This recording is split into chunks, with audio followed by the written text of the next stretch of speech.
Hola, de nuevo aquí, hoy con esa entrevista de porcino ibérico, de cerdo ibérico que vamos a hacer esta tarde, hoy a las 6, como habíamos prometido, y siempre cumplimos, intentamos ser lo más puntuales posibles. Bueno, ahora mismo vamos a entrevistar, a Elena Dieguez, es la secretaria técnica de Aceriber. Aceriber es la Asociación Española de Criadores de Cerdo Ibérico, en las siglas Aceriber. Elena Dieguez, ella es licenciada en veterinaria, se licenció en Madrid. Alguna vez que he tenido oportunidad de hablar con ella, se me ha dicho que ella es madrileña, pero es adoptada extremeña, de Zafra. Se siente casi más extremeña que madrileña. Bueno, ahora os lo confirmará. Supongo que tiene en ambos lados, ¿no? El corazón en ambos lados, en ambas tierras. Su trayectoria profesional comenzó cuando acabó la universidad en una explotación de ovino merino en Ciudad Real. Después fue evolucionando, de aquí ya pasó al porcino como gerente de la agrupación de productores agrarios SAT, que es la comercialización Aceriber en Zafra, en Badajoz, llevando a cabo estudios sobre todo de mercado, sobre introducción y promoción de la venta del cerdo ibérico, puro y cruzado.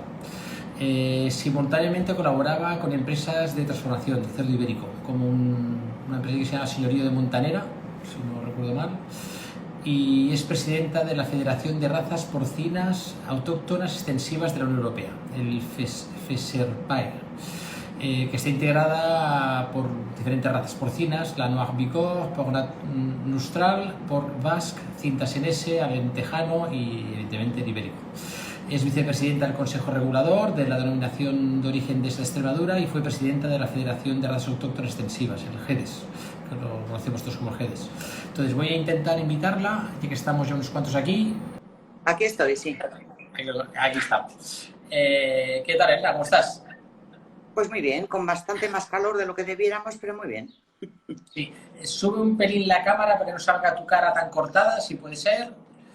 Pues eso se vea mejor, pues después como se graba el vídeo y se sube, que esté... Ahí estás perfecta. Estás perfecta.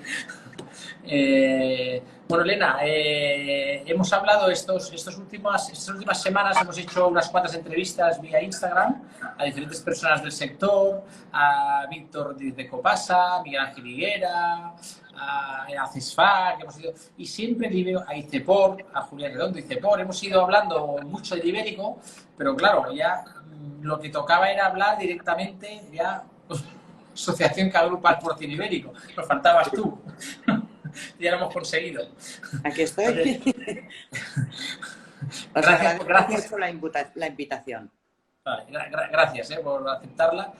Entonces, antes de empezar, para quien no conozca lo que es Aceriber, bueno, antes de empezar a hablar de Aceriber, yo he dicho que tienes como el corazón entre dos tierras, entre Madrid y Extremadura. Yo no sé si es verdad, sí o no, te sientes más que madrileña que extremeña. Yo sé que naciste en Madrid y te criaste allí, ¿no? Te dices que lo que es la crianza estuvo en Madrid, ¿no? Pero ya lo que es el cebo ya lo hiciste en Extremadura. Buen término. Entonces, efectivamente. Yo estudié veterinaria en la Universidad Complutense en Madrid. Siempre he sido muy apasionada de los animales. Ojo, no como animalista, aunque los adoro en muchos casos, pero me ha gustado mucho los temas de ganadería y me ha gustado muchísimo todo lo que es las razas autóctonas de nuestro país. Les tengo especial cariño, ¿no?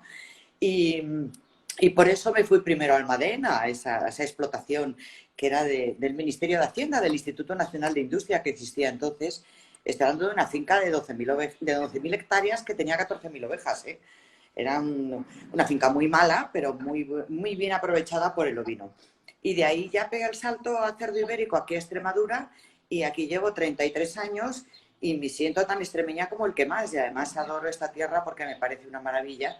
Invito a todo el mundo a que la conozca, no solamente por el cerdo ibérico, sino por otras muchas cosas que valen francamente la pena. Sí, y tenéis un patrimonio cultural ahí muy importante. Claro, Extremadura, tierra de conquistadores, en fin, es una preciosidad, merece la pena conocerla. Antes de empezar, ¿es verdad eso de que el jamón ibérico no sabe igual en Extremadura que fuera de Extremadura?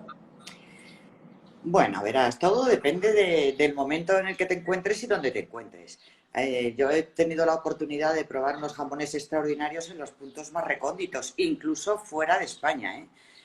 Pero es verdad que concretamente Zafra es una localidad que le llaman la capital del Ibérico y que por tradición siempre en los restaurantes hay unos excelentes jamones.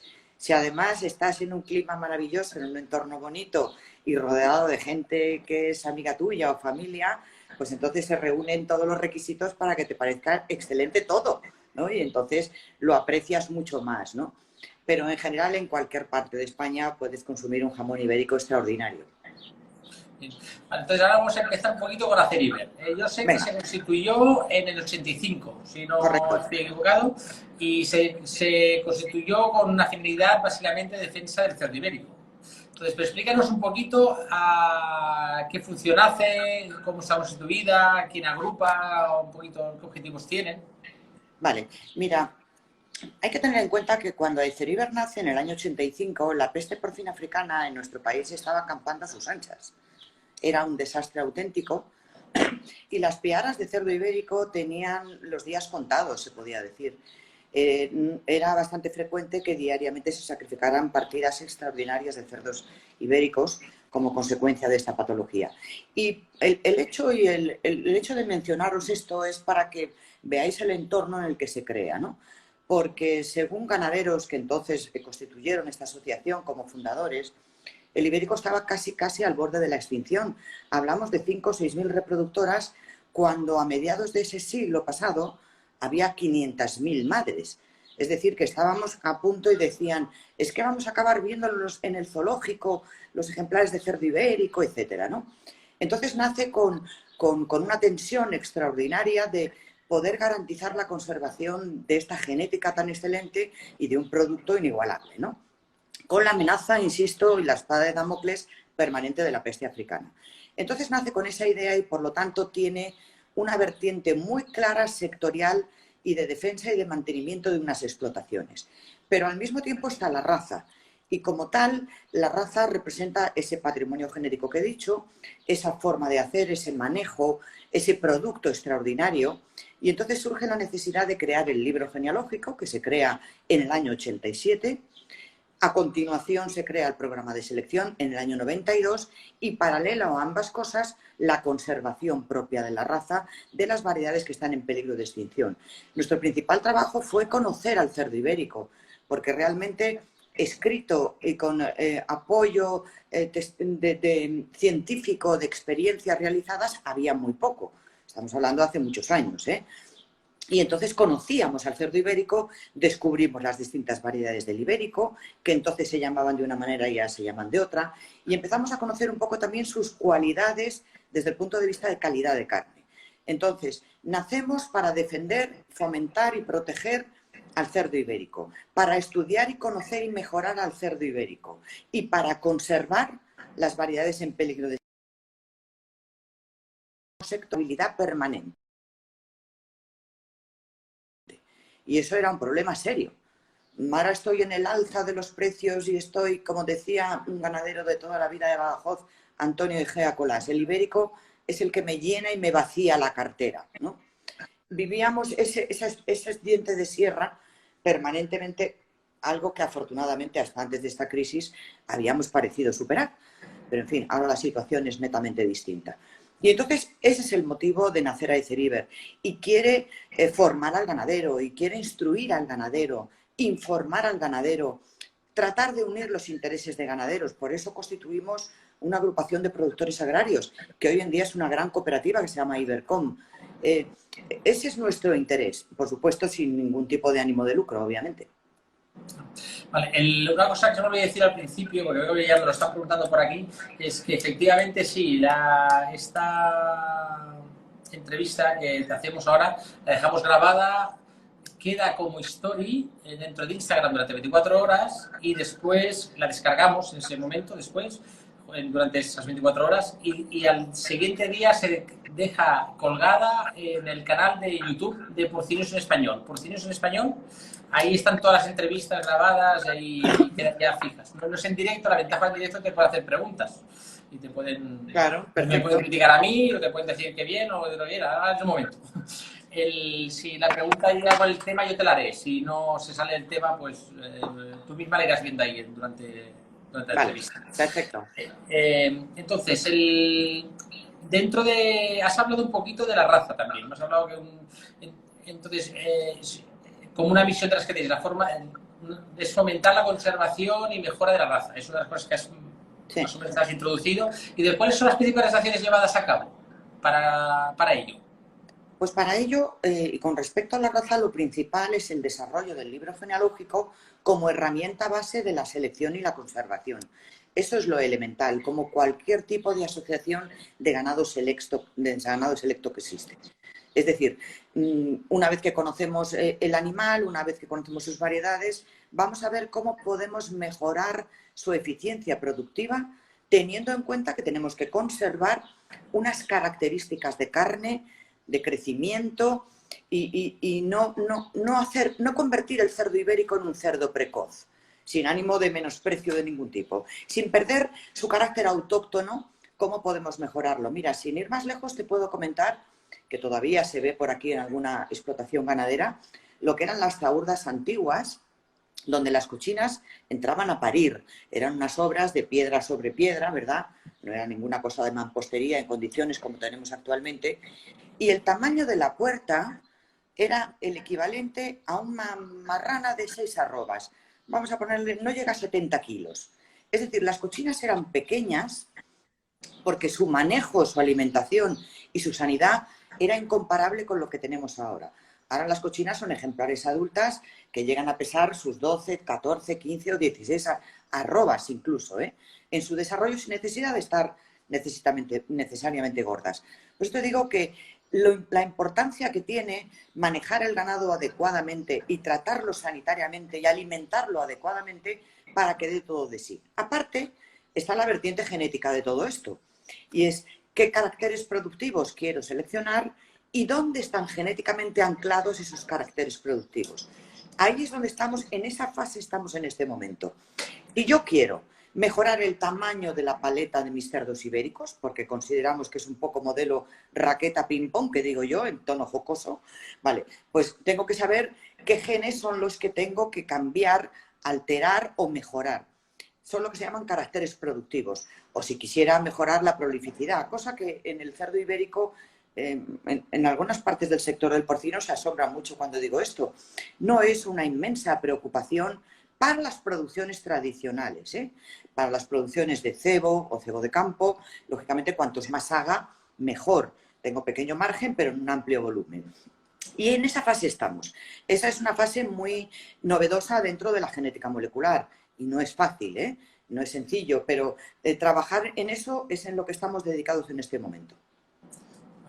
¿El Aceviver ofrece algún tipo de servicio a los asociados o lo especial o solo los agrupa? No, aparte de integrarlos, lógicamente lo que pretende es informar permanentemente a los asociados de cómo están los precios, de cuál es la normativa, de la importancia que puede tener la bioseguridad en las explotaciones, de cómo se traslada el bienestar animal y el concepto de welfare quality a las explotaciones de cerdo ibérico, cómo podemos, mediante nuestra participación en la interprofesional, conseguir que la norma de calidad se lleve a cabo correcta y completamente. Todo ese tipo de acciones van en beneficio. Editamos una revista semestral que contiene artículos exclusivamente ligados al cerdo ibérico y también a su medio natural, que es la dehesa. Y, por supuesto, asesoramos y formamos en la medida que podemos, ¿no?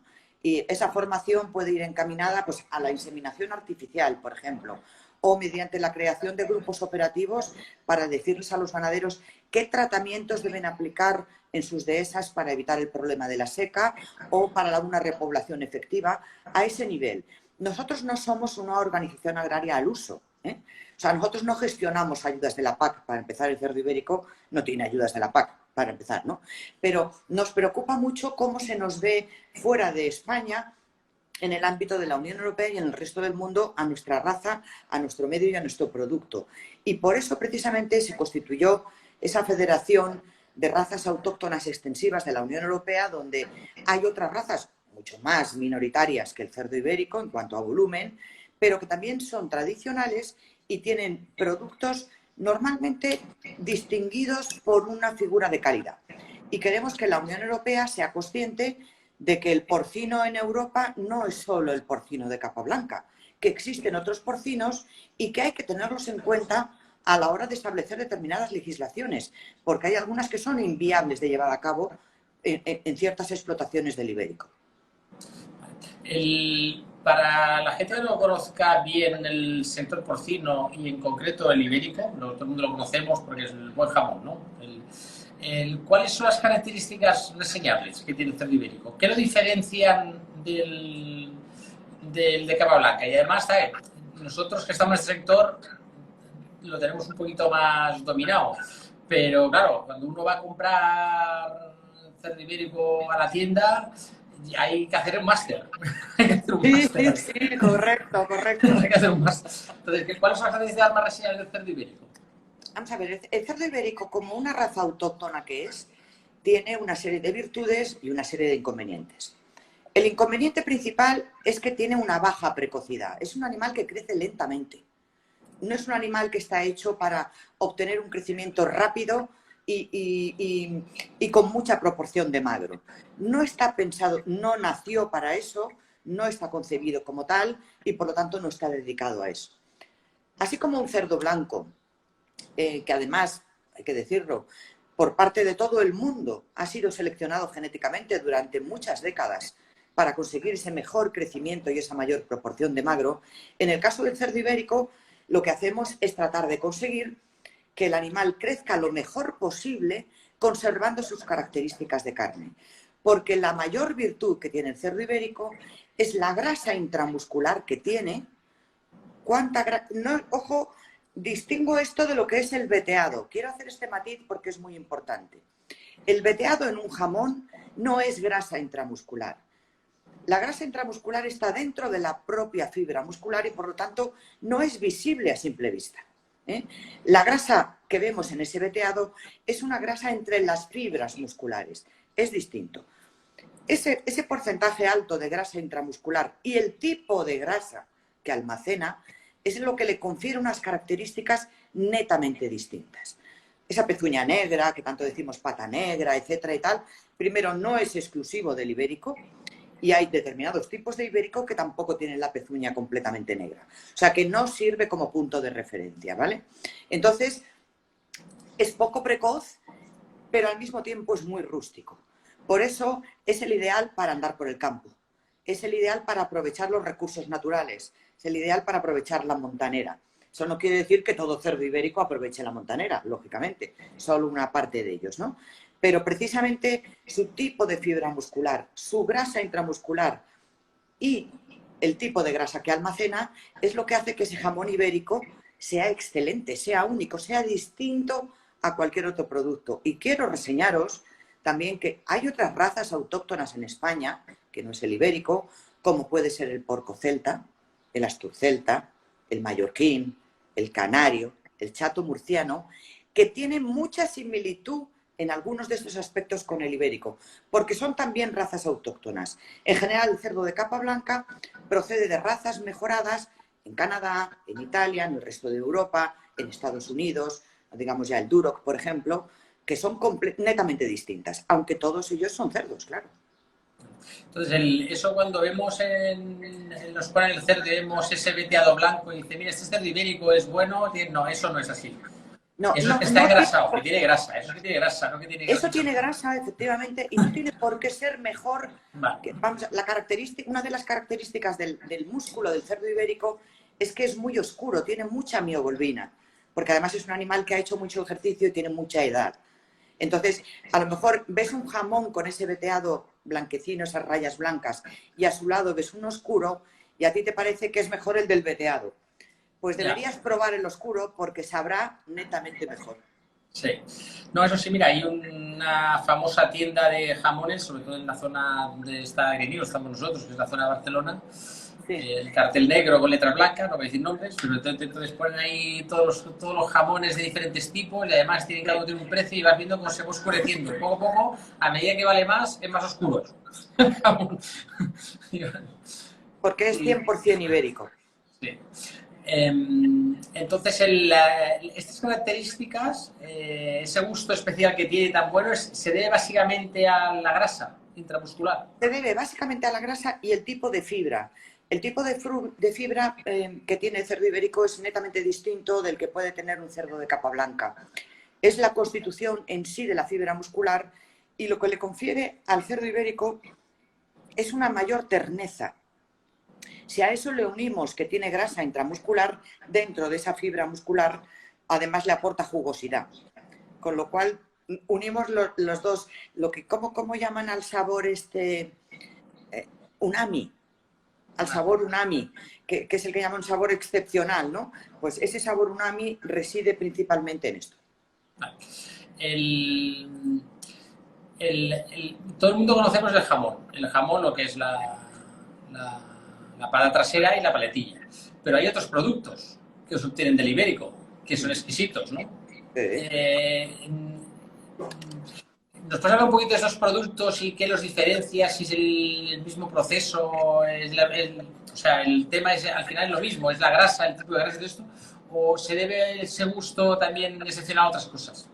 Cuando hablamos de un producto que tiene un proceso de elaboración natural, como es el jamón y la paleta, no tiene ningún aditivo, lo único que tiene es un poco de sal en el periodo del salado, ¿verdad?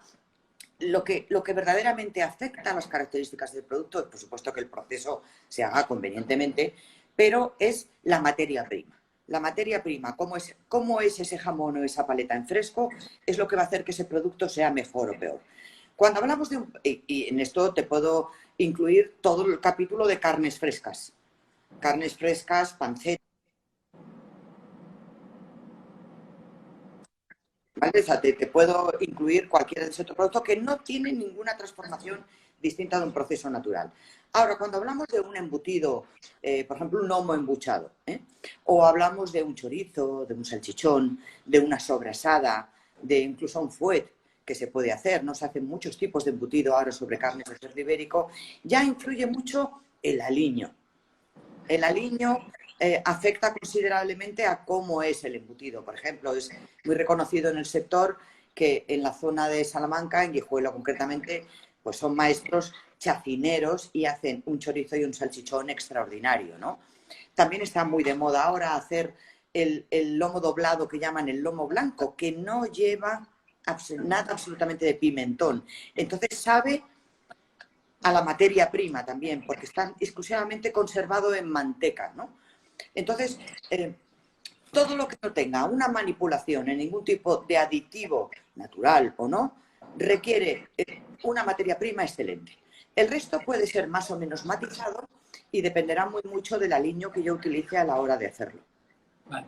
Entonces, ahora voy a entrar ya un poquito más en la actualidad del día, de lo que nos está pasando ahora. ¿Hay alguna pregunta sobre los 10 meses? Que esa yo me la guardo para después, la he hecho Diego, la voy a relacionar con otra pregunta que tengo esa, porque la tenía preparada también. Pero, a ver, ¿cómo? Claro, el canal Oreca ha cerrado. Claro, ¿qué le ha pasado a vuestros asociados? ¿Cómo lo están viviendo? ¿Qué está ocurriendo a las producciones? Porque claro, hay una parte que es la montanera, que sí, claro, que esos son ciclos más largos, han hecho ya la matanza, todo esto, pero los que vienen del, vamos a decir, no sé si decir el industrial, ¿no? El otro ibérico, ¿aquí qué ha pasado aquí? Pues ha pasado que el 60% de consumo habitual de los productos derivados del cerdo ibérico se ha cerrado, lo cual implica inmediatamente una catástrofe.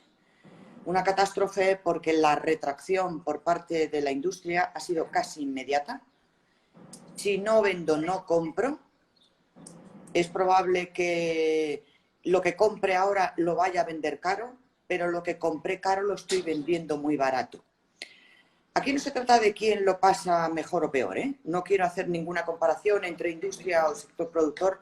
Lo que sí puedo garantizar es que el sector productor está perdiendo dinero a expuertas, pero desde el tostón que hace, que es el animal más pequeño que se comercializa, hasta el cebo de campo, que es, digamos, el que puede tener el máximo precio en estos momentos en las lonjas.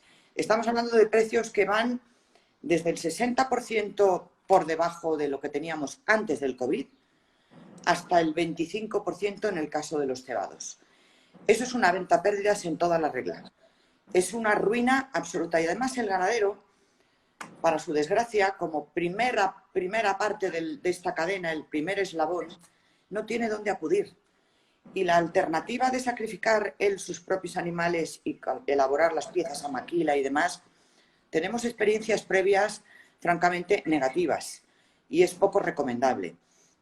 En este sentido, yo creo que el ganadero de cerdo ibérico, que está muy acostumbrado a sufrir, porque ya digo que venimos de una tradición de un diente de sierra tremendo, está en unas condiciones ahora mismo deplorables. Es muy probable que como consecuencia de esto se cierren muchas explotaciones.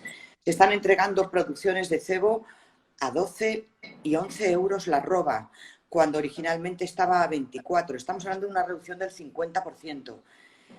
No puedo abrir una explotación ganadera sabiendo que voy a perder dinero a las puertas, porque además el ganadero tiene por costumbre invertir todo lo que obtenga de remanente en sus operaciones en la propia explotación, en su propio negocio. No suele tener una cartera, sobre todo si además trabaja en exclusividad para cerdo ibérico.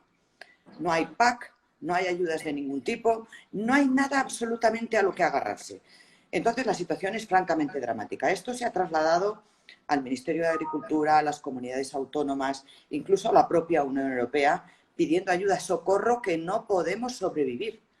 Y de momento no tenemos muchas respuestas positivas. Estamos pendientes de unas ayudas directas a explotaciones ganaderas, pero no hay nada absolutamente confirmado y llevamos así prácticamente 2 meses. Esto es francamente insoportable. Esto, claro, lo que entiendo, lo que se entiende es que no los ganaderos de cerdo ibérico y los industriales, evidentemente, que va detrás, no reciben cero ayudas del Estado. Cero, cero. Que, bueno, ahora igual entro en un terreno un poco escabroso, pero lo suelo hacer. Cuando respondes si quieres, si no respondas, ¿cómo veis la actuación del gobierno aquí con este tipo de crisis? Pues de ninguneo, sinceramente. Es una pregunta perfectamente razonable, pero tengo que reconocer que el gobierno no puede pensar que este sector, en un momento coyuntural como en el que estamos, vamos a exportar a China por el canal del Blanco canales de cerdo ibérico que me van a pagar a euro el kilo, ¿eh? Que prácticamente lo compro aquí un poquito más caro, ¿no? O sea que todavía saco un poquito más de margen, ¿no? Es decir, es un ninguneo, es un olvido absoluto de que realmente el sector lo está pasando mal. Que es verdad que este sector tiene como historia y tradición el autorregularse, sí, pero cuando este sector se autorregulaba, ni estábamos en la Unión Europea como estamos, ni existían los tipos de medidas y ayudas que ha habido para el cerdo de capa blanca, por ejemplo, como el almacenamiento privado, como existen hoy en día y que no se están concediendo ni se van a conceder, que es muy serio, ¿eh? Entonces, es un ninguneo y un olvido extraordinario de que el cerdo ibérico existe y que está en una situación francamente grave. En alguna entrevista hemos hecho anteriormente a profesionales como Mira Geliguera en Progapor, claro, nos iban diciendo un poquito lo que estás ahora corroborando, que al final casi para no perderlo mejor es venderlo a precio de blanco y asumir la pérdida. O sea, es decir, saber lo que se va a perder, por lo menos perder, pero sabiendo lo que se va a perder, ¿no? Yo no sé, mira, hay parte de la industria del ibérico que tampoco está en una situación fíjate qué maravilla y estoy dando la castañuela, sino todo lo contrario, están francamente preocupados. Piensa que introducir el ibérico, aunque no se denomine como ibérico, en el canal del Blanco, lo que le podría provocar a medio y largo plazo es un desprestigio del ibérico. Entonces, hay una cierta reticencia a entrar en ese tipo de canal. Estoy segura de que se están barajando alternativas a nivel particular de introducción como ibérico a otros precios y para otros fines distintos. Se están buscando otros canales diferentes. El problema es que estas cosas no se hacen de hoy para mañana. Y como no está el camino allanado previamente, pues te encuentras con que lo tienes que allanar ahora y todo eso lleva tiempo. Y para cuando eso se materialice, pues como se dice vulgarmente, tos calvos, ¿sabes? Entonces, no solamente estamos mal, sino que además tenemos prisa por salir. En el caso del ibérico, además, tenemos otra losa encima que nos preocupa seriamente, y es que la recuperación económica del sector y, por lo tanto, el consumo, volver a la normalidad del consumo en los productos del ibérico, va a tardar como poco lo que queda de año. Vamos a ver cómo va a ser la campaña de Navidad. Vamos a ver cómo se va a afrontar y con qué precios la campaña de Montanera. Eso sería también un desastre tremendo. Los animales, recuerdo, están nacidos ya desde el año pasado, desde mucho antes. Como tarde han nacido en el mes de septiembre.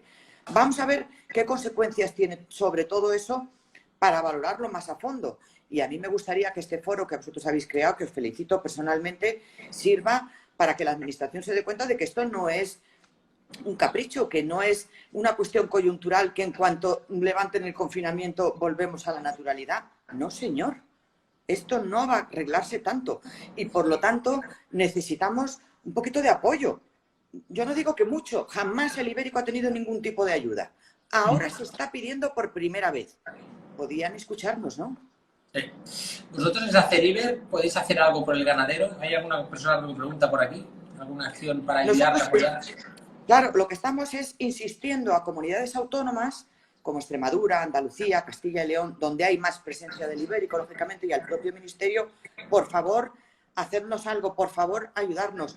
Esos créditos, ICO, efectivamente, a ver cómo se pueden dar, a ver esos 5.000 euros por explotación si se pueden materializar, que no sales ni de rico ni de pobre, ¿eh? Cuando hay un engordaco chinos las pérdidas son brutales, pero por lo menos ver un síntoma de que efectivamente hay una afinidad por parte de la Administración hacia los ganaderos del ibérico. Estamos permanentemente, dale que te pego a la matraca, porque esto es insostenible y lo estamos haciendo a todos los niveles que podemos. Y no solamente nosotros, el resto de organizaciones agrarias y sectoriales, la propia industria, las figuras de calidad, todos estamos demandando lo mismo. Sí, yo no sé, ya es una opinión personal mía, igual me equivoco. O sea, y como digo muchas veces, ahora pienso esto y dentro de un año pienso otra cosa, pero de momento pienso esto. Puede ser. Yo creo que un producto de calidad que es caro de producir no se puede vender a precio económico, claro. Se desprestigia el producto, eso es muy opinión. Claro. Después ponte a decirle que ahora lo que valía antes 5 ahora vale 20. Claro. Es que es inconcebible. Tú te imaginas que alguien piense estoy pensando en la parte, vamos a referirnos a la parte de bellota, que es la parte insigne, emblemática y distinta, ¿no? Imaginemos que de repente nos encontramos Bentley, ¿verdad? Los vehículos Bentley a precio de Seat Ibiza. Todos compraríamos un Bentley y ya nadie querría un Bentley, porque ya lo tiene todo el mundo. Es decir, la exclusividad es un rasgo característico de determinados tipo de productos o bienes de consumo, etcétera, ¿no? El resto de las producciones, que son las mayoritarias, las de cebo, tampoco deben hacerse ni venderse a precios ínfimos, porque si algo le está dando prestigio a esas producciones es el término ibérico.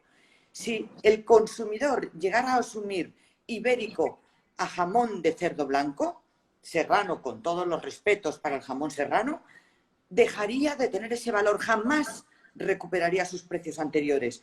Ese es el riesgo que se corre en situaciones como esta. Y además el cierre del canal Orega, que es la principal vía de comercialización de este producto. ¿Y el turismo? Y el turismo, que es donde van a consumir.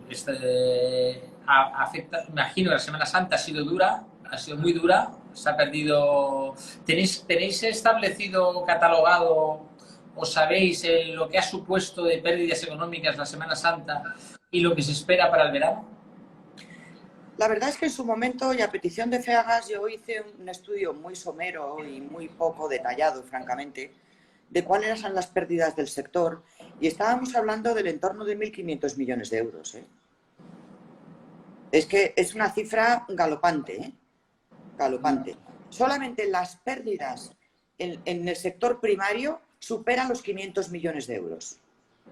Solo eso, sea, que Vale. Dentro de la cadena de producción, ¿quién es el que se ha visto más afectado? esto, desgraciadamente, el sector primario es la primera piedra de toque. Es el primero que se ve afectado y el que se ve afectado de manera más prolongada. Aparte de todo, tengo que decirte que es verdad que por parte del eslabón inmediatamente superior, que en este caso es la industria transformadora, hay actuaciones, vamos a decir, que poco razonables, poco coherentes e incluso te diría que abusivas en algún caso. O sea, la rotura de contratos, lo que te iba a comprar a 20 te lo voy a comprar a 14. Me llevo estos, pero estos otros no los quiero y te los comes con patatas.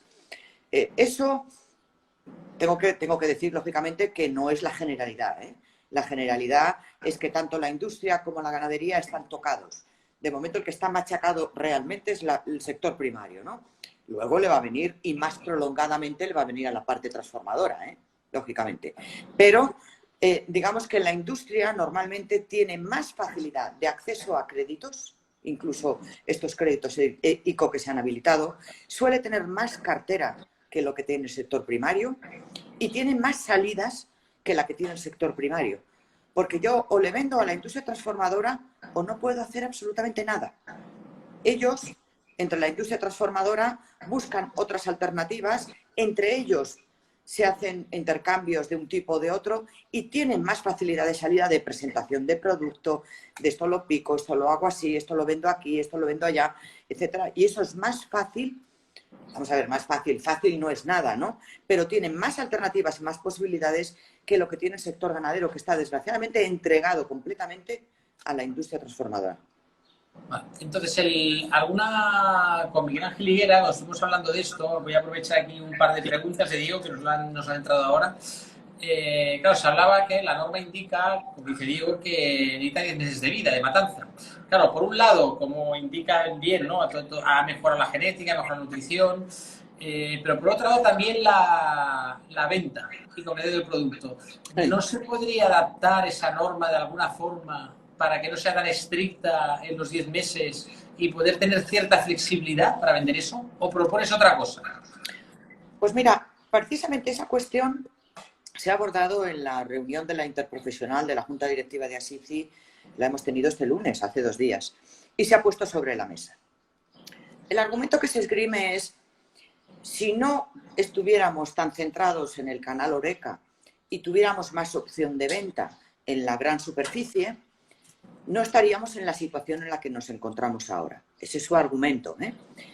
Pero para tener éxito en la gran superficie tenemos que hacer un jamón de un tamaño más reducido.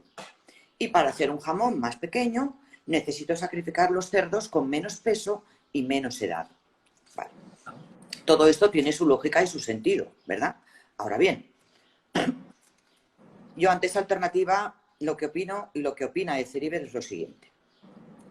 ¿Dónde reside la calidad de un producto que se llama ibérico y amparado en una norma de calidad? En una raza que puede ser 100% ibérico o puede ser cruzado con Duroc, ¿verdad? En una edad al sacrificio, un peso al sacrificio y a partir de ahí un proceso de elaboración. Vale, muy bien. Si yo reduzco el peso y reduzco la edad, ¿qué tipo de producto voy a sacar? ¿Va a ser mejor? ¿Va a ser peor? ¿Va a ser distinto? Que es lo más probable. Hay quien mantiene la teoría de que la edad no implica una mejoría de la calidad de la carne. Hay estudios que demuestran lo contrario, que el ejercicio, la edad y el peso influyen en el engrasamiento intramuscular, en la mioglobina muscular y en el tipo de fibra que estamos teniendo en el animal. Por lo tanto, es un riesgo muy grande por la situación que estamos viviendo, que esperemos sea coyuntural y no vuelva año tras año, pues entonces cambiamos de teoría completamente, ¿verdad? No vamos a cambiar una norma de calidad arriesgándonos a desprestigiar el término ibérico. Porque si ese jamón no se encuentra una diferencia ostensible con un jamón serrano, bueno, que los hay buenísimos, pues ¿para qué me voy a molestar yo en comprar un ibérico? Comprar el serrano, que sé lo que es. Y esa medida no, claro, igual igual no sé si está bien vista, igual estoy ahora diciendo alguna barbaridad, pero no se puede hacer una medida excepcional para decir, mira, durante un tiempo, durante esta crisis, vamos a reducir los tamaños para que el canal, que no es Oreca, pueda comercializar y no estar tan enganchado solo al canal Oreca que está cerrado actualmente. Bueno, es que cuando uno trabaja en un sector donde su característica principal es una calidad diferenciada, uno no puede estar en la gran superficie a un precio de commodity. Es imposible, es incoherente. Es incoherente. Por lo tanto, intentar hacer del jamón ibérico un commodity, aunque sea en su modalidad de cebo, puede ser un error del que no tienes recuperación posible, irreversible, ¿vale? Entonces, vamos a ver, yo ofrezco la posibilidad de que no se venda ese producto bajo la designación de ibérico, que se venda bajo la designación de jamón, de cerdo, ¿verdad? Y se venda a los precios que quieras y al tamaño que tú quieras. O sea, lo que no puedes es querer llamarte ibérico, que el consumidor tiene asimilado como algo extraordinario y estarle dando algo corriente y moliente. Eso no tiene ningún sentido. Desprestigia a todos y además tira y derrota a aquellos que sí están realmente significados y diferenciados. Esto que estoy yo diciendo probablemente es lo que diría el Ministerio ante una propuesta, aunque fuera coyuntural, de cambio de norma de calidad, ¿eh?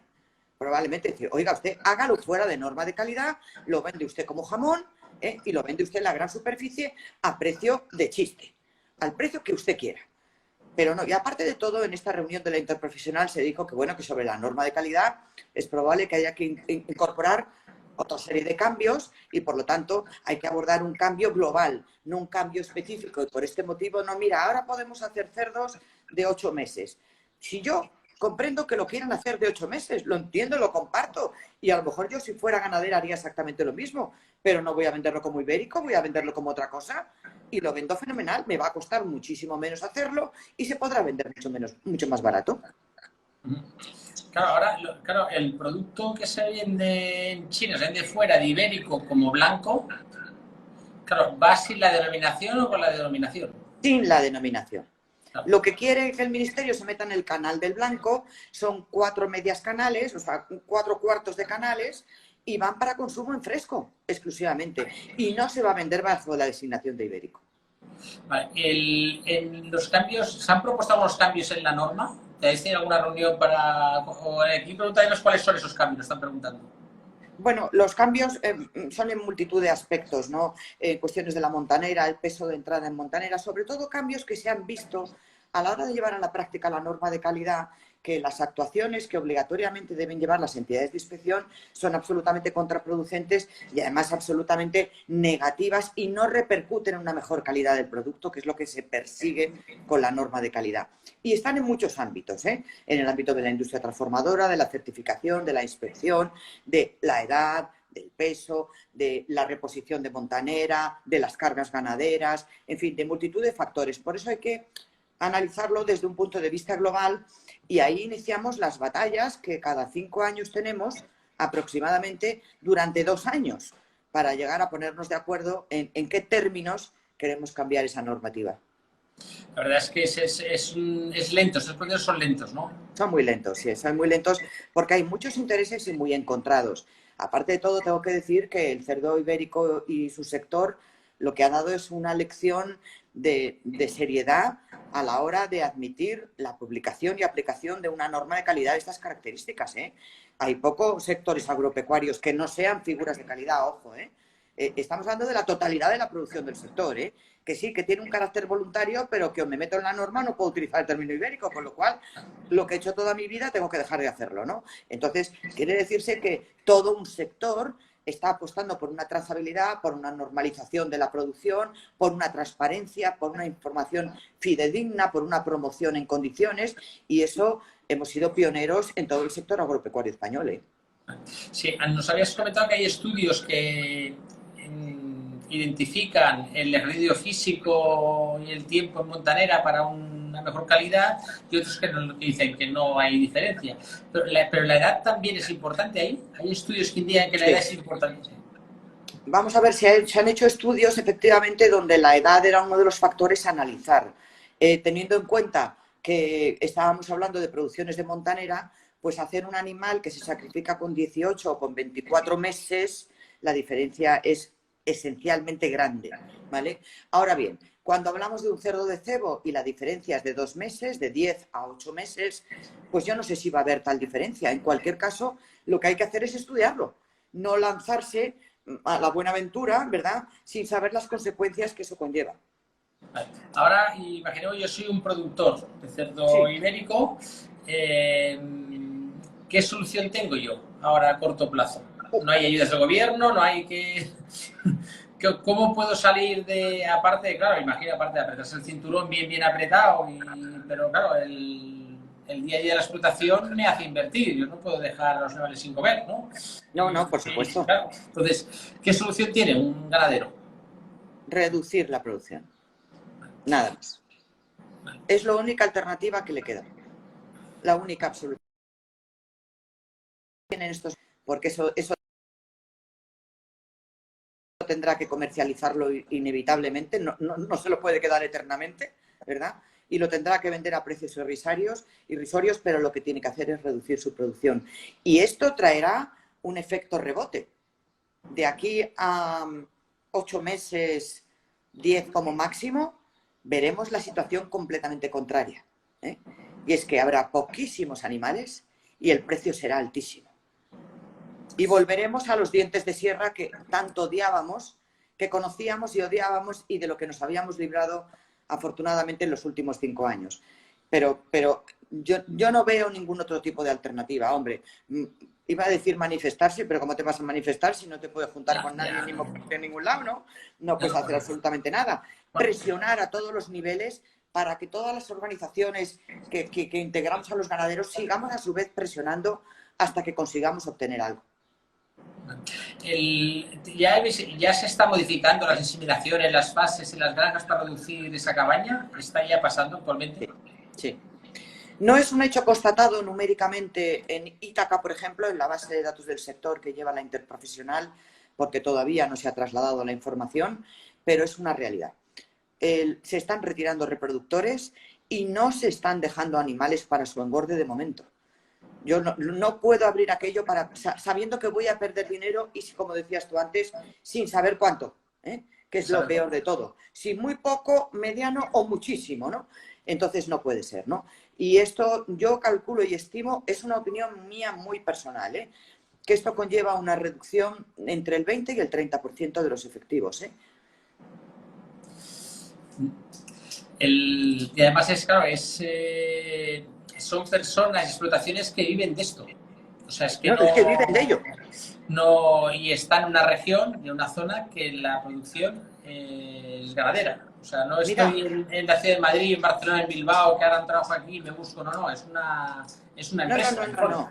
Es una empresa, puede ser una sociedad, puede ser una persona física, pero evidentemente viven de lo que ingresan a través de ese negocio, que la explotación ganadera es un negocio, no es otra cosa. No es me puede encantar o no encantar el ibérico, ¿verdad? Pero yo lo tengo para ganar dinero si es posible, para sobrevivir desde luego. Pero mira, por ejemplo, te diré que de las 15.000, casi 500 explotaciones que hay dadas de alta en el sistema Ítaca, sin contar con Portugal, que Portugal tiene unas 1.200 aproximadamente, el 83% de esas explotaciones están entre Extremadura y Andalucía. El 83%, que es un número muy alto.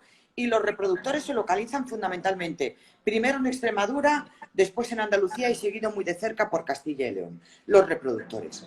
¿De qué van a vivir los ganaderos? Yo que tengo mi ganadería, que puedo tener desde 5 hembras hasta 500 o 1.000 o 1.500, ¿eh? Desde luego, el que tenga 1.500 está perdiendo 1.500 veces, ¿eh? O sea que cuando gana no gana 1.500 veces, pero está perdiendo 1.500 veces. Y el pequeño ganadero, porque no suele echar las cuentas como Dios manda, ¿eh? Porque entre otras cosas no cuenta su trabajo y su dedicación a su explotación ganadera. Porque si no también vería que los números están en rojo, ¿eh? Sí, aquí como hay alguien que apunta aquí que igual es una solución es ir, igual hay que descartar, es aprovechar para descartar aquellas hembras que no... Quitar las hembras más viejas, sí, las más improductivas, y dejar ahora la reposición, porque para cuando esa hembra se vaya a cubrir y voy a tener la cría, los animales van a valer muchísimo más que valieron antes de esta crisis. Claro. Mucho más. Y claro, ahora los que también lo dicen por aquí, además, claro, tienen razón, o sea, los que se estáis seminando ahora es para el verano que viene.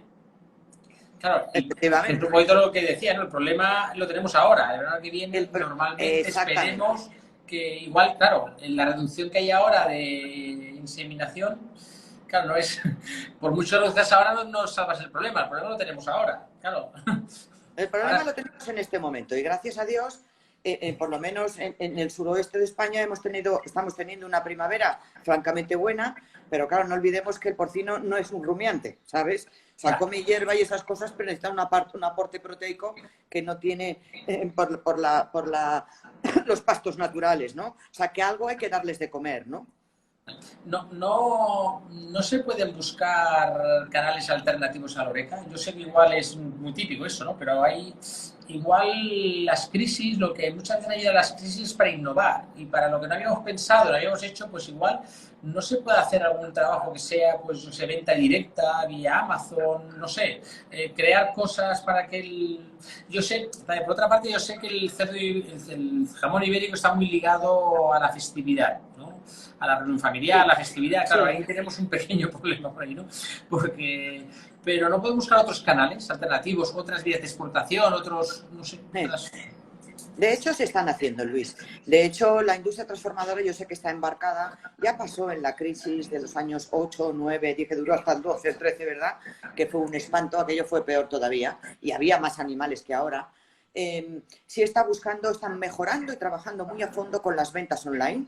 Están trabajando mucho. Hay una campaña de promoción que se va a poner en marcha desde la Interprofesional, precisamente dirigida al consumo en el hogar, no en el canal Oreca, sino en el propio hogar, que nos habituemos a las carnes del ibérico como una materia prima habitual, para que yo lo hago en mi casa, desde luego. Desde luego el cerdo blanco no entra, no por nada, sino porque es que me gusta mucho más el ibérico, ¿no? Pero además es porque me resulta mucho más saludable. Me parece una carne mejor desde muchos puntos de vista, ¿no? Bueno, la industria está trabajando en las ventas online con fuertes campañas, ¿eh? La Interprofesional también va a trabajar en ello, estamos trabajando en ello. Y luego está la parte de exportación. De la misma manera que la crisis anterior sirvió efectivamente para abrir canales de exportación, incluso exportaciones a países terceros que antes no se habían tocado en absoluto y que fue un éxito, están trabajando sobre ello también. Pero en estos momentos es que la crisis es casi mundial. Es que no es una cosa exclusivamente nuestra. A lo mejor en España lo estamos pasando peor de la cuenta, quiero decir a nivel nacional, ¿no? Sí, sí. Pero es que el consumo está retraído en otros muchos países también como consecuencia de la pandemia, del demonio. Sí, porque aquí está la parte económica. Claro, hay mucha gente que ha Claro, perdido ahí su está la parte trabajo, ha económica. perdido su... Y en España aún el que le hacen un ERTE cobra el 70%. Sí, pero nosotros ni Pero, eso, pero en Estados Unidos nada. O nada. sea, dejan de cobrar. O sea, Olvídate. entonces, claro, ahí... claro, nosotros, yo te estoy entrevistando, ya estoy en Mataró, en una pequeña ciudad que hay cerca de Barcelona, en Cataluña. Entonces, una cosa que salió aquí fue la noticia que el gobierno de Cataluña anunció la compra de alimentos del sector agrícola y lo destinaba a los bancos de alimentos. Quizás el cerdo ibérico no es la mejor solución, eso, pero no sé, en vez de, como el gobierno va a ser difícil que dé una ayuda económica directa, igual va a ser difícil, aunque debería, puede ser que debería, Que debería, sí. debería, ¿no?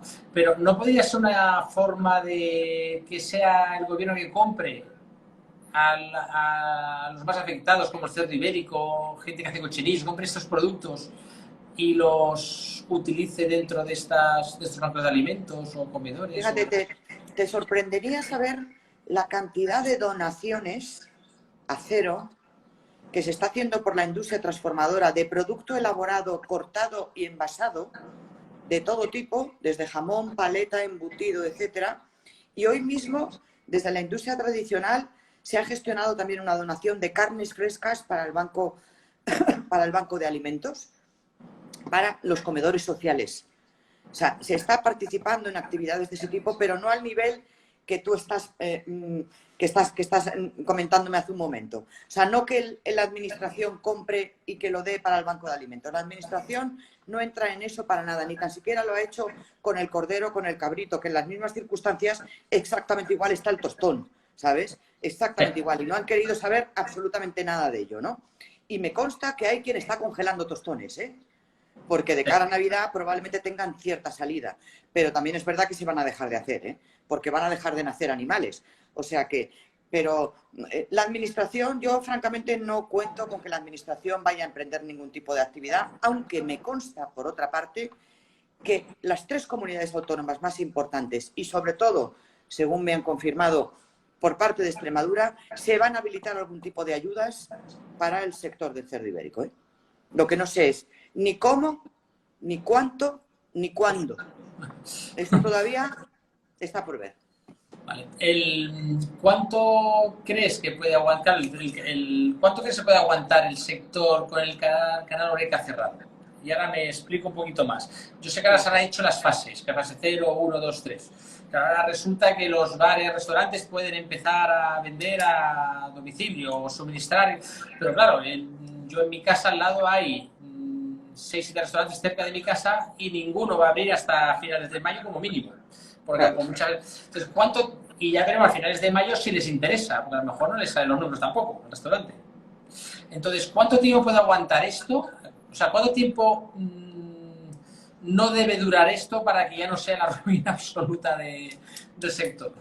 Como esto se prolongue durante el verano, la ruina va a ser total, ¿eh? Si durante el verano no hemos tenido una, por lo menos media recuperación, la ruina va a ser total. Eso va a afectar a la campaña de Navidad, eso va a afectar a la campaña de Montanera y eso, digamos, es la puntilla para terminar de rematarlo. Sería espantoso, ¿eh? No puede prolongarse más allá del mes de junio. O sea, las fases que hay establecidas de desescalamiento terminan, no recuerdo muy bien si es el 8 o el 11 de junio porque no me lo sé, ¿verdad? Pero como más allá de eso la hostelería permanezca cerrada y el turismo, que ya he oído en las noticias que efectivamente Alemania se le está diciendo a sus alemanes que se pueden ir a Baleares a tomar el sol, ¿verdad? Si el turismo no se reactiva y el consumo en el canal Horeca no se reactiva, estamos francamente muertos. Todos, ¿eh? Sí, no, claro, y después habrá que ver el canal Horeca cómo abre. Porque, claro. Como... ¿Y cuánta gente puede entrar y en qué condiciones puede entrar? Porque... O eso que decían el otro día, voy a sacar la barra a la calle. Porque eso de que no puedan estar uno en la barra, pero bueno, sí que en este país hemos tapeado y nos gusta la barra más que a un tonto en la vida. Y el turismo lo que le gusta es ir al bar y sentarse en la mesa y tal. Claro, como nos pongan unas pantallas y nos aíslen, por favor. Turismo nacional, 0, o sea, se va a quedar en casa. 0. Y el de fuera se va a quedar en el hotel con la pulserita. Claro, efectivamente. Que eso para el pollo igual va bien, ¿no? Sí, para el huevo eso, pero para el cerdo ibérico no sé si... Pero para el cerdo ibérico es criminal, es criminal. Vale, bueno, mira, nos quedan exactamente 1 minuto 38 segundos para que se nos corte esto. Se ha pasado rápido la hora. Entonces, rápidamente, ¿cómo ves el futuro del sector del ibérico? Buena pregunta. Vamos a ver. Teniendo en cuenta, voy a tratar de ser positiva, ¿eh? Yo quiero confiar en que efectivamente a esto le vamos a ver la punta a partir del mes de julio, ¿vale? Y que vamos a ver iniciarse una recuperación progresiva y paulatina razonable. Si esa predicción por mi parte se cumple, yo quiero pensar que el futuro del sector del ibérico es bueno siempre, porque es tan singular y tan diferente a otro tipo de productos. Y por otra parte también se está profesionalizando tanto el sector a nivel ganadero, a nivel elaborador, se están profesionalizando tanto los mercados, el merchandising, el marketing en general, que creo que tiene muy buena perspectiva. Siempre que seamos muy serios, muy profesionales, como estoy diciendo, muy honestos y, sobre todo, garanticemos una determinada calidad. Esa es la base de nuestro éxito y es lo que debemos conservar por encima de todo, absolutamente. Pues nada, solo despedir, nos quedan 20 segundos. Muchas gracias por participar. Gracias a ti por habernos aceptado la invitación